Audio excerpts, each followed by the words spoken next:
महाभारत का वह पात्र जिसे अपने जीवन के अंत तक न्याय नहीं मिल सका और उसे जीवन भर लोग सूत पुत्र कहते रहे, परंतु सबसे बड़ी विडंबना यह थी कि वह खुद भी नहीं जानता था कि वह सूर्यदेव और माता कुंती का पुत्र है। आज के एपिसोड में हम आपको सूत पुत्र कर्ण नहीं बल्कि सूर्य पुत्र कर्ण के बारे में बताने जा रहे हैं, क्योंकि यह कथा उस समय की है जब कर्ण का वध अर्जुन के हाथों हो चुका था, लेकिन उसके प्राण अभी भी शेष थे। वह जानता था कि वह सूर्यदेव का अंश है। आज मैं आपको बताऊंगा कि शरीर त्यागने से पहले जब श्री कृष्ण कर्ण के निकट गए तो कर्ण ने उनसे अपनी कौन सी अंतिम इच्छा बतलाई। महाभारत में वर्णित कथा के अनुसार युद्ध के 17वें दिन जब कर्ण और अर्जुन कुरुक्षेत्र के मैदान में युद्ध करने आए तो दोनों में भीषण संग्राम हुआ, जो कि काफी देर तक बिना किसी निर्णय के चलता रहा। यह देखकर भगवान श्री कृष्ण चिंतित हो गए और मन ही मन सोचने लगे कि अगर आज सूर्यास्त से पहले कर्ण नहीं मारा गया तो पांडवों के लिए धर्म युद्ध जीतना असंभव हो जाएगा। फिर उन्हें एक उपाय सूझा और वो बीच युद्ध से अर्जुन को लेकर कुरुक्षेत्र मैदान से दूर जाने लगे। यह देखकर पहले तो अर्जुन ने ही श्री कृष्ण से पूछा, हे वासुदेव, आप मुझे बीच युद्ध से कहाँ ले जा रहे हैं? पीठ दिखाना तो कायरों का काम होता है। तब श्री कृष्ण मुस्कुराते हुए बोले, हे पार्थ, कभी कभी युद्ध में विजय प्राप्त करने के लिए रणभूमि को छोड़ना पड़ता है, और ये तो तुम भली भांति जानते हो कि मेरा एक नाम रणछोड़ भी है। उधर अर्जुन को युद्ध के मैदान से दूर जाता हुआ देखकर कर्ण मन ही मन सोचने लगा कि वासुदेव अर्जुन को कहाँ ले जा रहे हैं, और यही सोचकर वह भी अर्जुन के रथ के पीछे उसे ललकारता हुआ चल पड़ा। कर्ण की ललकार सुनकर अर्जुन श्री कृष्ण को रथ रोकने के लिए कहते रहे, पर श्री कृष्ण मुस्कुराते हुए आगे बढ़ते रहे। कुछ दूर कर्ण के पीछा करने पर श्री कृष्ण ने अर्जुन के रथ को रोक दिया और फिर दोनों ओर से वाणों की वर्षा होने लगी। इसी बीच कर्ण के रथ का एक पहिया भूमि में धंस गया। यह देख अर्जुन कर्ण पर वाण चलाना रोक दिया। तब श्री कृष्ण अर्जुन से बोले, पार्थ, तुम वाण चलाना क्यों रोक दिया? तब अर्जुन ने कहा कि हे वासुदेव, क्या आप देख नहीं रहे हैं कि कर्ण के रथ का एक पहिया जमीन में धंस गया है? तब श्री कृष्ण अर्जुन से बोले, हे पार्थ, कर्ण एक महारथी योद्धा है और चाहे तो वह अपना रथ बदल सकता है। इतने में ही उधर से कर्ण बोले, अर्जुन, मेरे रथ का पहिया धंस गया है और उसे निकालने के लिए मैं नीचे उतर रहा हूँ।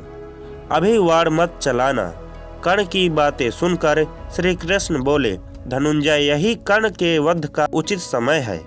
कृष्ण के मुख से ऐसी बातें सुनकर अर्जुन ने कहा कि हे नारायण, कर्ण अभी पैदल है, ऐसे में मैं उस पर प्रहार नहीं कर सकता हूँ, यह धर्म के विरुद्ध होगा। तब श्री कृष्ण ने कहा कि हे अर्जुन, तुम किस धर्म की बात कर रहे हो?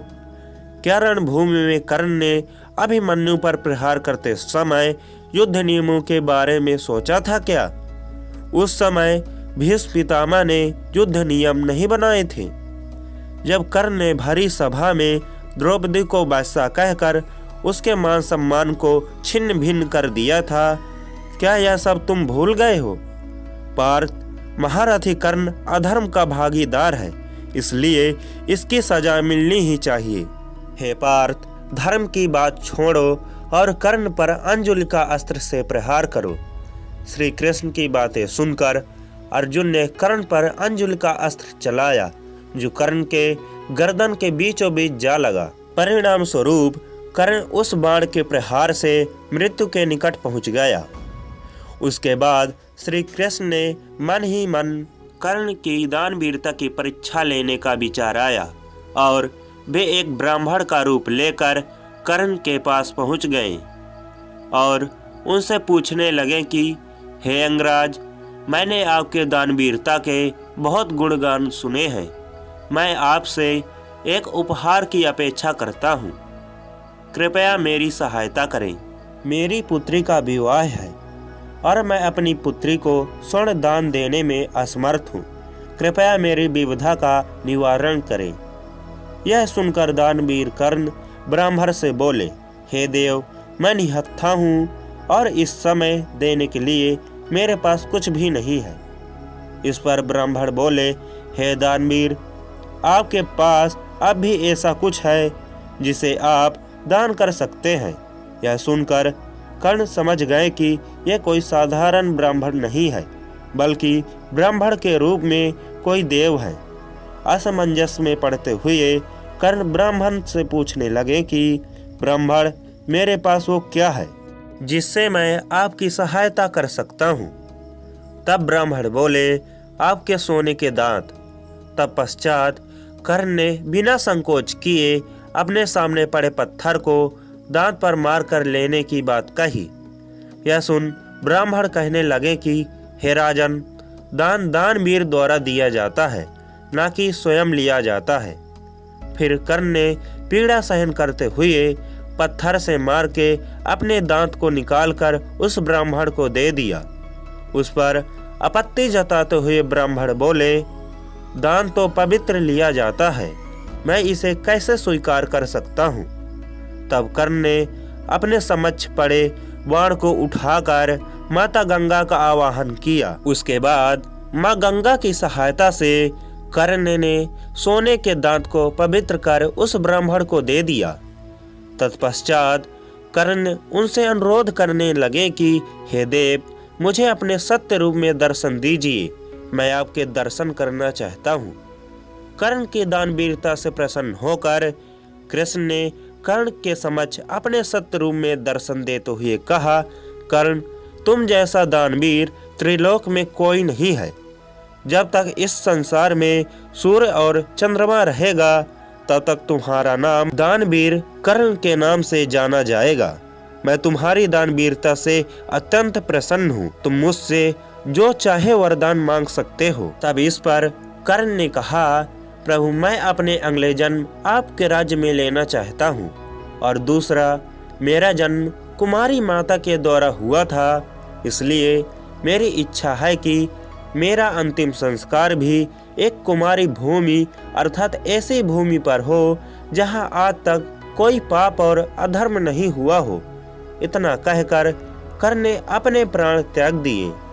तत्पश्चात भगवान श्री कृष्ण और सारे पांडव इस विचार में पड़ गए कि उन्हें आखिरकार कुमारी भूमि कहाँ मिलेगी। पूरी पृथ्वी खोजने के बाद जब श्री कृष्ण को ऐसा भूमि का टुकड़ा नहीं मिला, तो श्री कृष्ण ने कर्ण का अंतिम संस्कार अपने हाथों में करने का फैसला किया। यह जानकारी आपको कैसी लगी, कमेंट में जरूर बताएं। ऐसे ही जानकारी जानने के लिए हमारे चैनल को सब्सक्राइब करें।